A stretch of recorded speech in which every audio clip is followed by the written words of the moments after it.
soleia Ilengai te tena Nung mga milam sa inagam Melma sintuhong niltahe Kipung katunta suvontoy Gamlay na madingin kipyani Hatilahanin Diyos watang pan Siyang mangihuwal sa dingin Nung lawlawe na liang sa pa Kang may atay nampa Na mabapulating may bangtang Sisan luman wan laite Gamadin chine Kakapam song in vondeo Siya nang wala na leninge Abang na'y lalong moloe Sobang hay na simle tumdata Simle twait lenay tetaw Isulit yabang na sulim na Katang tungaw inasuto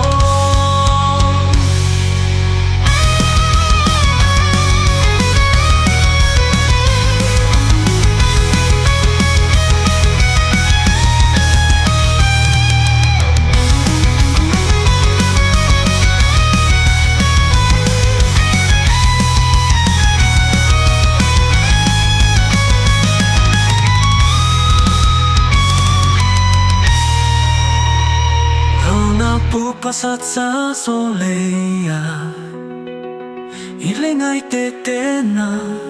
Nung mga milam sa inagam Melma sintuhong niltahe Kipong katunta suvontoy Gamlay na madingin kipyani Hatilahanin Diyos watang pan Siyang mangihuwal sa dingin Nung lawlawe na liang sa pa Kang may atay nampa Na maba't tibay bangtang Sisan lumalon ay ting Kamatin chinge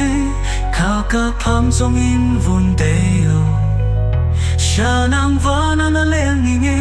Albang na'y nanong moloe Solbang hay na simlay tumata Chile twait lenay tetaw Isulik yabang na sunim na Katang tungil mawin na suto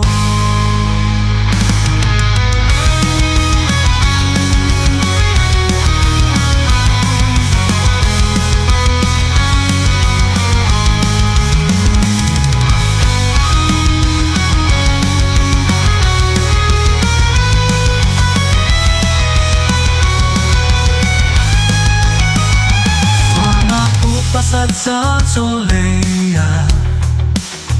Ilengay tetena Nung mga milang sa inagam Melma sintuhong niltahe Kipong katunta suvontoy Kamlay na madingin kipyani Hatilahanin Diyos watang pan Siyang mangihuwal sa dingin